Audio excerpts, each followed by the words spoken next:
Hello friends, स्वागत है आप सभी का आपके अपने यूट्यूब चैनल जीके इंटेलिजेंस पे। दोस्तों, आज के इस वीडियो में हम एनसीईआरटी क्लास 9th की भूगोल का चैप्टर 2 देखेंगे, जिसमें है भारत का भौतिक स्वरूप का अध्ययन। तो भारत का भौतिक स्वरूप का अध्ययन इसमें हम करेंगे।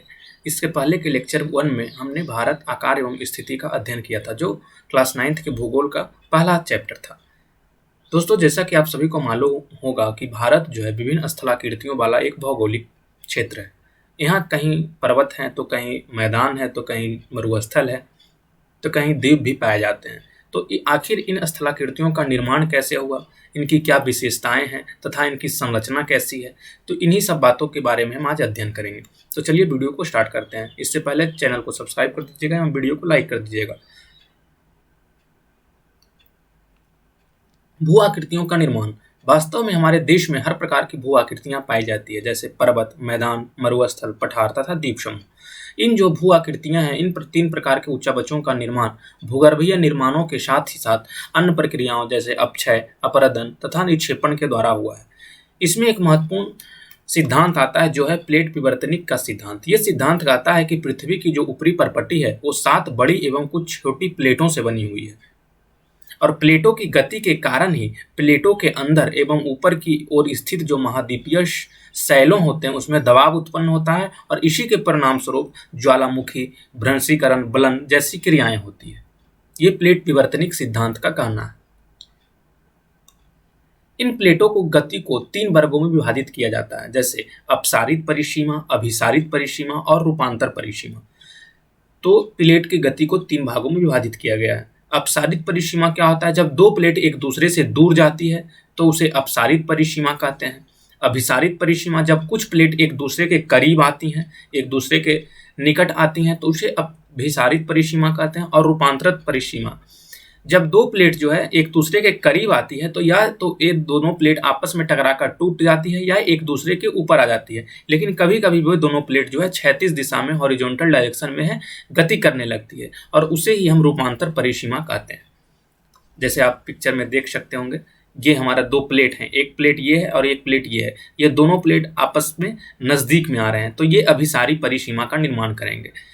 ये दूसरा है अपसारी परिसीमा। ये एक प्लेट है और ये एक प्लेट है, दोनों जो एक दूसरे से दूर जा रहे हैं, ये इधर डायरेक्शन में जा रहा है और ये इधर डायरेक्शन में जा रहा है, दोनों अपोजिट डायरेक्शन में जा रहे हैं, तो ये अपसारी परिसीमा।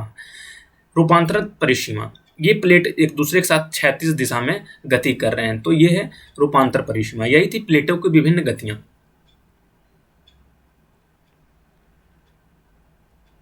विश्व के अधिकतर ज्वालामुखी एवं भूकंप संभावित जो क्षेत्र हैं वो प्लेट के किनारों पर स्थित है, लेकिन कुछ ऐसे जो संभावित क्षेत्र हैं वो प्लेट के अंदर भी पाए जाते हैं। सबसे प्राचीन भाग जो प्रायद्वीपीय भाग है वो गोंडवाना भूमि का एक हिस्सा था, और इस गोंडवाना भूमि के जो विशाल क्षेत्र थे उसमें भारत, ऑस्ट्रेलिया, दक्षिण अफ्रीका, दक्षिण अमेरिका तथा अंटार्कटिक के क्षेत्र शामिल थे।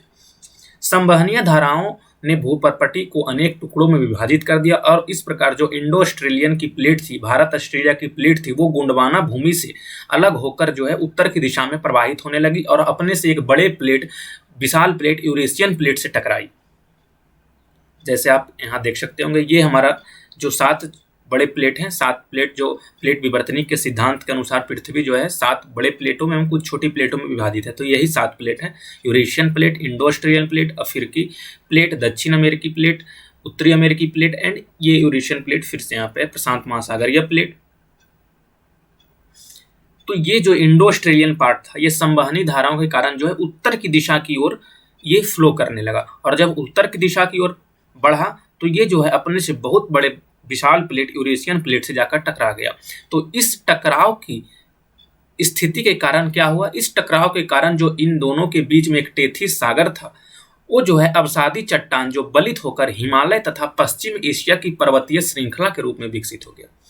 यानी Indo Australian plate and Eurasian plate, इन दोनों के टकराने से जो टेथिस सागर था वो जो है बलित होकर जो है हिमालय तथा पश्चिम एशिया की पर्वतीय श्रृंखला के रूप में विकसित हो गया।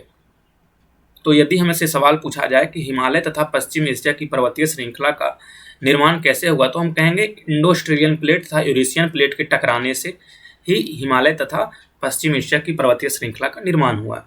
चलिए अब आगे देखते हैं। टेथिस जब हिमालय के रूप में ऊपर उठा तो प्रायद्वीपीय पठार के उत्तरी किनारे के जो कुछ नीचे धंसने के कारण एक बहुत बड़ी द्रोणी का निर्माण हो गया, परंतु यह द्रोणी जो है उत्तर के पर्वतों एवं दक्षिण के प्रायद्वीपीय पठारों से जो नदी बहती थी उसके अवसादी निक्षेपण द्वारा धीरे धीरे भर गया और यही जो है भारत के उत्तरी मैदान के रूप में विकसित हो गया। जो नदी द्रोणी बना था टेथी सागर के ऊपर उठने के कारण प्रायद्वीपीय पठार के उत्तरी किनारों के नीचे धंसने के परिणाम स्वरूप जो एक बड़ी द्रोणी का निर्माण हुआ था, उस द्रोणी को धीरे धीरे उत्तर के पर्वतों एवं दक्षिण के प्रायद्वीपीय पठारों से बहने वाली जो नदियां थे उसमें अवसादी का निक्षेपण करते गए और ये धीरे धीरे जो है द्रोणी भर गया और इस प्रकार जलोढ़ नीचे खेतों से निर्मित एक विस्तृत समतल भाग भारत के उत्तरी मैदान के रूप में विकसित हो गया। भूगर्भीय तौर पर यदि हम देखें तो प्रायद्वीपीय पठारी पृथ्वी की सतह का प्राचीनतम भाग है। अब आते हैं भौगोलिक वितरण। भारत की भौगोलिक आकृतियों को हम निम्नलिखित 6 वर्गों में विभाजित कर सकते हैं, जैसे पहला है हिमालय पर्वत श्रृंखला, दूसरा उत्तरी मैदान, तीसरा प्रायद्वीपीय पठार, चौथा भारतीय मरुस्थल, पांचवा तटीय मैदान एवं छठा द्वीप समूह। इन 6 आकृतियों में जो है पूरे भारत का भौगोलिक वितरण कर सकते हैं। अब एक एक कर हम देखते हैं कि हिमालय पर्वत श्रृंखला क्या है, उत्तरी मैदान क्या है और सिमिलर वे में। ये हमारा क्षेत्र जो है 1 नंबर यहाँ आपको दिख रहा होगा, ये पहला नंबर है जो हिमालय पर्वत श्रृंखला है। दूसरा जो है उत्तरी मैदान है, ये भारत का भौगोलिक वितरण कर रहे हैं हम। ये इतना सारा जो क्षेत्र है ये आपको दिख रहा होगा 1 नंबर से जो अंकित किया हुआ है, ये हिमालय क्षेत्र है। दूसरा यह उत्तरी मैदान है, तीसरा जो है दक्कन का पठार है, चौथा जो है भारतीय मरुस्थल है, पांचवा जो है ये तटीय मैदान है और छठा जो होगा द्वीप समूह, अंडमान निकोबार द्वीप समूह और लक्षद्वीप है। तो ये 6 भौगोलिक आकृतियों में जो है भारत का विभाजन करते हैं। आइए अब एक एक कर देखते हैं ये क्या है। हिमालय पर्वत भारत की उत्तरी सीमा पर जो हिमालय पर्वत का विस्तार है और यह भूगर्भीय रूप से युवा एवं बनावट के दृष्टिकोण से बलित पर्वत श्रृंखला है। ये पर्वत श्रृंखला जो हिमालय का पर्वत श्रृंखला है, इसका विस्तार जो है पश्चिम से पूर्व दिशा में सिंधु से लेकर ब्रह्मपुत्र तक फैला है। पश्चिम में सिंधु से लेकर पूर्व दिशा में ब्रह्मपुत्र नदी तक इसका विस्तार है हिमालय पर्वत श्रृंखला का। और यह जो है 2400 किलोमीटर की लंबाई में फैला हुआ है, एक अर्धवृत्त का निर्माण करता है, एक सेमी सर्कुलर रीजन का निर्माण करता है। इसकी चौड़ाई कश्मीर में लगभग 400 किलोमीटर जबकि अरुणाचल प्रदेश में जो है 150 किलोमीटर है। पश्चिमी भाग की अपेक्षा हिमालय पर्वत की पूर्वी भाग की ऊंचाई में अधिक विविधता पाई जाती है। हिमालय को हम 3 वर्गों में बांटा जा सकता है, जैसे आंतरिक हिमालय, निम्न हिमालय या हिमाचल तथा तीसरा शिवालिक। तो इन 3 वर्गों में हम संपूर्ण हिमालय को बांट सकते हैं। तो महान हिमालय या हिमाद्री जिसे कहा जाता है वो क्या है? तो सबसे उत्तरी भाग में स्थित हिमालय का पार्ट होता है, उसे हम हिमाद्री कहते हैं। यह सबसे अधिक सतत श्रृंखला है, मतलब इसमें श्रृंखला जो है लगातार है और जिसमें 6000 मीटर की औसत ऊंचाई वाले सर्वाधिक ऊंचे शिखर है। हिमालय के जो पहला उत्तर भाग में स्थित जो है पार्ट है जिसे हिमाद्री कहते हैं, इसमें जो है अधिक ऊंचाई वाले जो हिमालय में जितने भी शिखर हैं सब इसी पार्ट में स्थित हैं हिमाद्री में, और इसकी जो औसत ऊंचाई है 6000 मीटर से अधिक है। और इसमें जो बहुत सारे मुख्य शिखर हैं इसमें, जैसे माउंट एवरेस्ट, इसका ऊंचाई जो है 8848 मीटर था, परंतु अभी 2 मीटर बढ़ गया है तो 8850 मीटर है। और ये जो है महान हिमालय वाले क्षेत्र में या हिमाद्री में स्थित है। इसके अलावा कंचनजंगा, धौलागिरी, नंगा पर्वत, कामेट, नामचा बरुआ, नंदा देवी, अन्नपूर्णा, ये सारे जो है शिखर हैं, इनकी ऊंचाई 6000 मीटर से अधिक है और ये हिमालय के उत्तरी भाग में, जिसे महान हिमालय कहा जाता है, उसमें स्थित है। महान हिमालय और हिमाद्री, हिमालय के इस भाग का क्रोड जो है वो ग्रेनाइट का बना हुआ है और यह श्रृंखला जो है हमेशा बर्फ से ढकी रहती है और इससे जो है बहुत सारे हिमानियों का प्रवाह होता रहता है। अब आते हैं निम्न हिमालय या हिमाचल। तो हिमाद्री सबसे ऊपरी पार्ट हुआ, उसके बाद जो हिमाद्री के दक्षिण में स्थित श्रृंखला है उसे हम हिमाचल के नाम से जानते हैं। और इन जो श्रृंखलाएं हैं इसकी ऊंचाई जो है 3700 मीटर से लेकर 4500 मीटर के बीच है तथा इसकी औसत चौड़ाई जो है 50 किलोमीटर है। जो महान हिमालय था उसकी औसत ऊंचाई 6000 मीटर, जबकि उससे जो थोड़ा नीचे वाला पार्ट है जो हिमाचल कहा जाता है या निम्न हिमालय, उसकी औसत ऊंचाई 3700 मीटर से लेकर 4500 मीटर तक है। और इसमें जो महत्वपूर्ण श्रृंखलाएं आते हैं निम्न हिमालय में, पीर पंजाल, महाभारत श्रृंखलाएं, धौलाधार, और इस क्षेत्र को मुख्यतः जो है पहाड़ी नगरों के लिए जाना जाता है। और इसमें कश्मीर की घाटी, कांगड़ा एवं कुल्लू की घाटियां जो है निम्न हिमालय में ही स्थित हैं। मुख्यतः इसे पहाड़ी नगरों के लिए इस हिमालय को जाना जाता है। तीसरा आता है शिवालिक। हिमालय की यह सबसे बाहरी श्रृंखला शिवालिक है और इसकी चौड़ाई जो है 10 से 50 किलोमीटर तथा ऊंचाई जो है 900 से 1100 मीटर के बीच है। ये श्रृंखलाएं उत्तर में स्थित मुख्य हिमालय की श्रृंखलाओं से जो नदियां बहती है उनके द्वारा लाई गई असंपीड़ित अवसादों से बनी है, इसका निर्माण हुआ है। यह घाटियां बजरी तथा जलोढ़ की मोटी परत से ढकी हुई है। निम्न हिमाचल तथा शिवालिक के बीच, हिमालय का जो बीच वाला पार्ट हुआ निम्न हिमाचल और जो सबसे नीचे वाला पार्ट हुआ शिवालिक, उसके बीच में एक लंबवत घाटी स्थित है जिसे दून के नाम से जाना जाता है। और इसी क्रम में जो शहरों का नाम, जैसे देहरादून उत्तराखंड की जो राजधानी है, यही सी दून वाले क्षेत्र में ही है। देहरादून है, कोटली दून है और पाटली दून है। नदी घाटियों की सीमाओं के आधार पर भी हम हिमालय का वर्गीकरण कर सकते थे। पिछले बार जो हमने वर्गीकरण किया था वो था ऊंचाई के आधार पर। महान हिमालय, उसकी ऊंचाई 6000 मीटर से अधिक थी।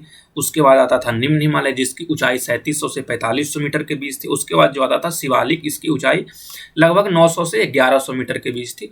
और ये ऊंचाई के आधार पर वर्गीकरण था, परंतु यहाँ जो हम वर्गीकरण कर रहे हैं वह नदी घाटियों की सीमाओं के आधार पर हिमालय का वर्गीकरण कर रहे हैं। और ये पंजाब हिमालय और कुमायूं हिमालय में डिवाइड है। तो पंजाब हिमालय जो है इसका क्षेत्र सतलज एवं सिंधु के बीच स्थित है, जबकि जो कुमायूं हिमालय है उसका क्षेत्र सतलज एवं काली नदियों के बीच स्थित है। तो हिमालय की सबसे पूर्वी सीमा जो है ब्रह्मपुत्र नदी बनाती है हिमालय की सबसे पूर्वी सीमा। अब आते हैं, एक टर्म आता है हमारे सामने, पूर्वांचल या पूर्वी पहाड़ियां क्या है। आपने सुना होगा पूर्वांचल की पहाड़ियां, तो ये क्या है? हिमालय जो है दिहांग गौर्ज आता है, उसके बाद एक तीखा मोड़ बनाते हुए भारत की पूर्वी सीमा, पूर्वी राज्य में प्रवेश कर जाता है एवं वहां फैल जाता है, जिसे हम पूर्वांचल कहते हैं। दिहांग गौर्ज के बाद हिमालय दक्षिण की ओर एक तीखा मोड़ बनाते हुए, एक शार्प कोण बनाते हुए जो है भारत की पूर्वी सीमा के साथ फैल जाता है और इसे ही पूर्वांचल कहा जाता है। जैसा कि नाम से ही स्पष्ट है, पूर्वांचल यानी भारत की पूर्वी सीमा में ही है। और यह जो पहाड़ियां होती है वो उत्तरी पूर्वी राज्यों से होकर गुजरती है तथा ये हमेशा जंगलों से ढकी होती है। इसकी पूर्वांचल में जो 3 प्रमुख पहाड़ियां आती है उनमें पटकोई, नागा तथा मणिपुर पहाड़ियां प्रमुख हैं। अब आते हैं उत्तरी मैदान, भारत के भौगोलिक आकृति का दूसरा भाग, उत्तरी मैदान। उत्तरी मैदान जो है इसका निर्माण 3 प्रमुख नदी प्रणालियां सिंधु, गंगा एवं ब्रह्मपुत्र तथा इनकी जो है सहायक नदियां जैसे गंडक, बूढ़ी गंडक, सोन, बेतवा, इन्हीं सब से इस उत्तरी मैदान का निर्माण हुआ है। और उत्तरी मैदान का निर्माण जो है हिमालय के जो गिरिपाद में स्थित बहुत बड़े द्रोणी में जलोढ़ों का निक्षेप होने के कारण हुआ है।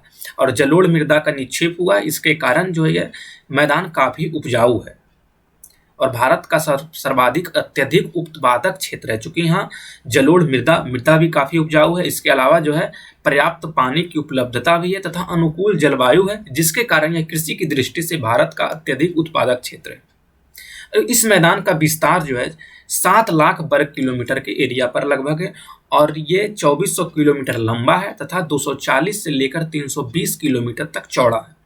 चूंकि यह मैदान उपजाऊ है और यहाँ जो है कृषि की दृष्टि से उत्पादक क्षेत्र है, तो यह सघन जनसंख्या वाला क्षेत्र है। यहाँ जो है सघन जनसंख्या निवास करती है।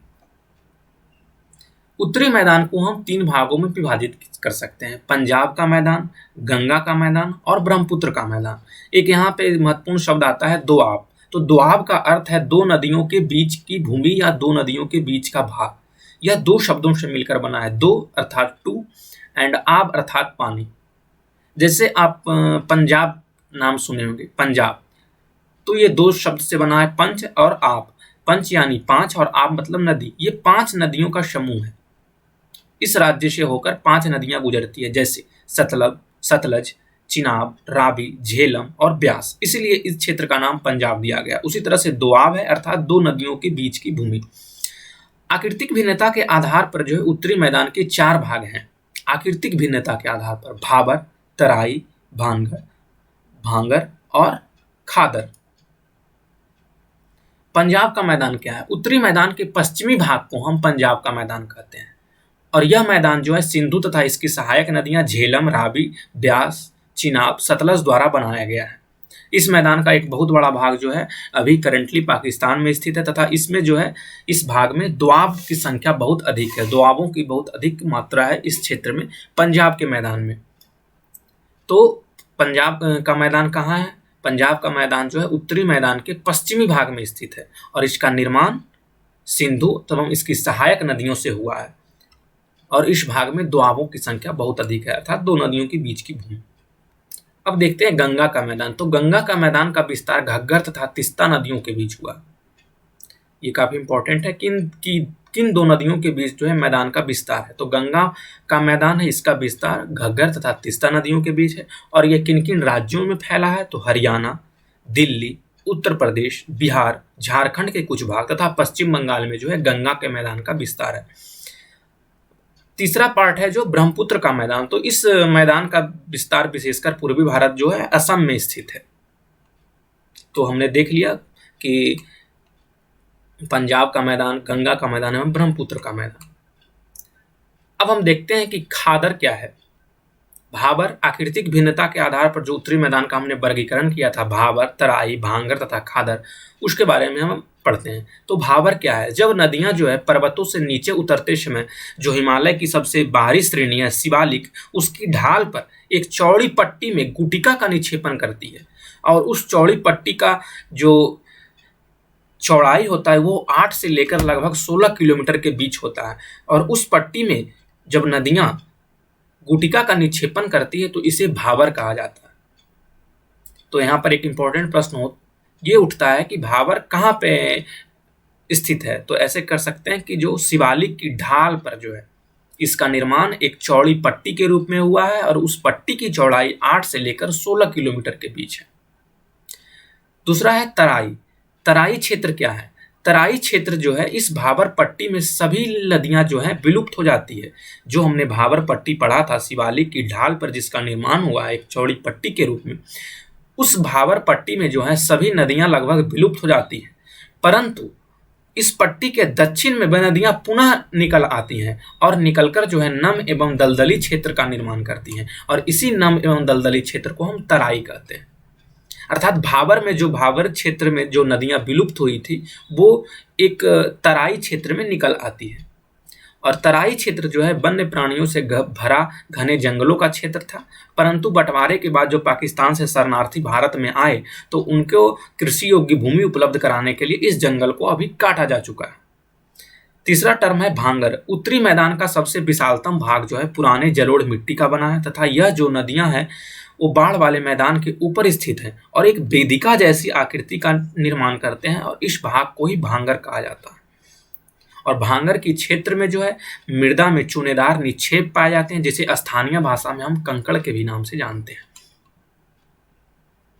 चौथा आता है खादर।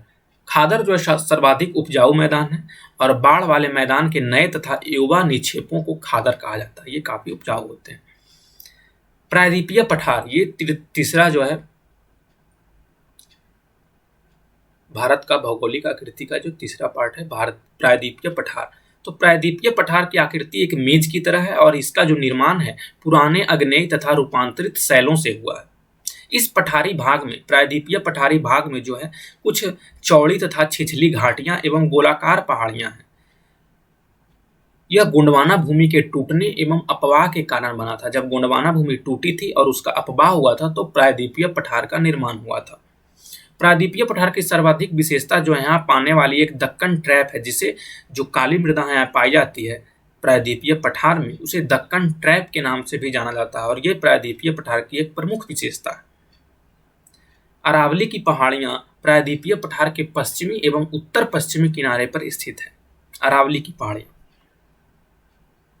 प्रायद्वीपीय पठार के जो है दो मुख्य भाग हैं, मध्य उच्चभूमि तथा दक्कन का पठार।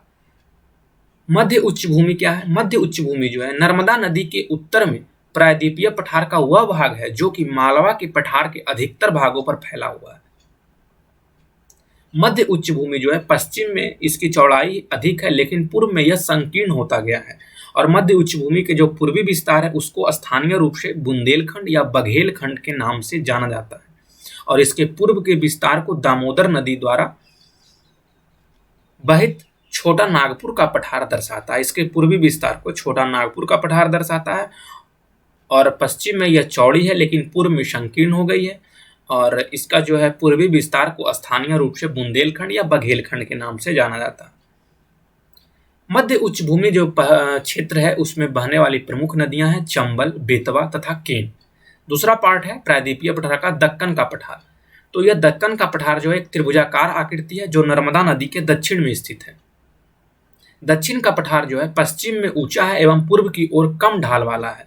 और इस पर्वत श्रृंखला में जो है सतपुड़ा के ऊपर में इसके सतपुड़ा की श्रृंखला है। और इसके पूर्वी विस्तार में महादेव, कैमूर की पहाड़ी तथा मैकाल श्रृंखला है। दक्कन के पठार में जब पश्चिम से पूर्व की ओर हम बढ़ेंगे तो इसमें तीन महत्वपूर्ण श्रृंखलाएं आती हैं, गारो, खासी तथा जयंतियां। ये तीनों श्रृंखलाएं जो है दक्कन के पठार में पश्चिम से पूर्व की ओर स्थित है। दक्षिण के पठार के पूर्वी सिरे पर पूर्वी घाट आते हैं तथा पश्चिमी सिरे पर पश्चिमी घाट आते हैं। तो ये पूर्वी घाट और पश्चिमी घाट है क्या?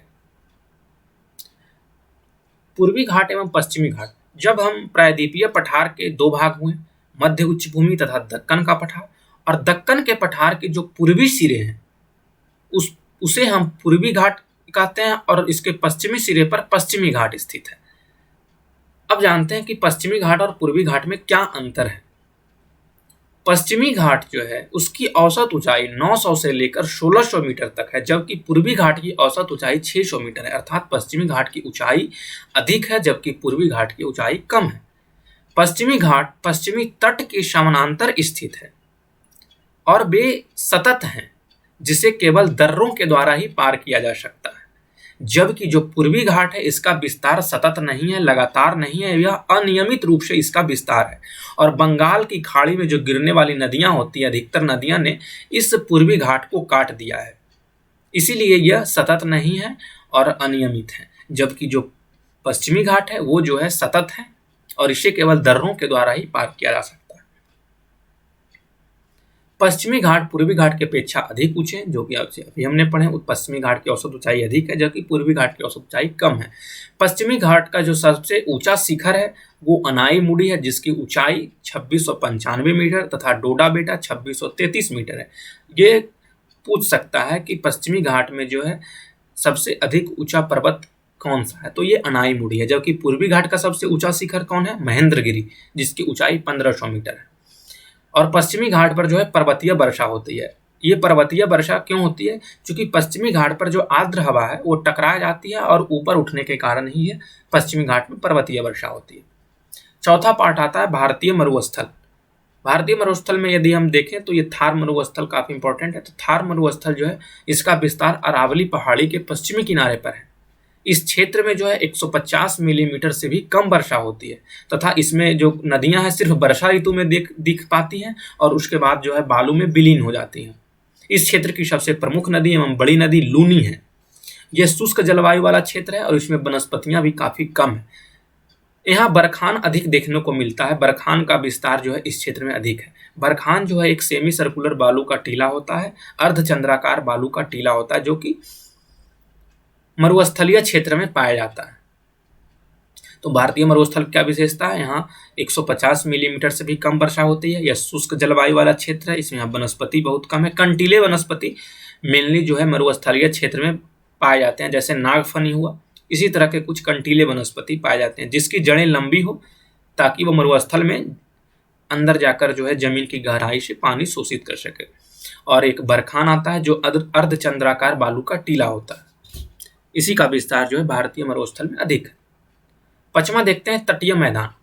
तटीय मैदान जो है प्रायद्वीपीय पठारों के किनारों पर इसका विस्तार एक संकीर्ण तटीय पट्टियों के रूप में हुआ। एक संकीर्ण पतले पट्टी के रूप में प्रायद्वीपीय पठार के किनारों पर जो है तटीय मैदान का विस्तार हुआ है। पश्चिम में देखें तो अरब सागर से लेकर पूर्व में बंगाल की खाड़ी तक इसका विस्तार है। पश्चिमी तट, पश्चिमी घाट तथा अरब सागर के बीच स्थित एक संकीर्ण मैदान है। जो पश्चिमी तट है, तटीय मैदान में पश्चिमी तट और पूर्वी तट है, तो जो पश्चिमी तट है उसका विस्तार जो है पश्चिमी घाट तथा अरब सागर के बीच एक संकीर्ण पतले मैदान के रूप में है। और इस मैदान के 3 भाग हैं।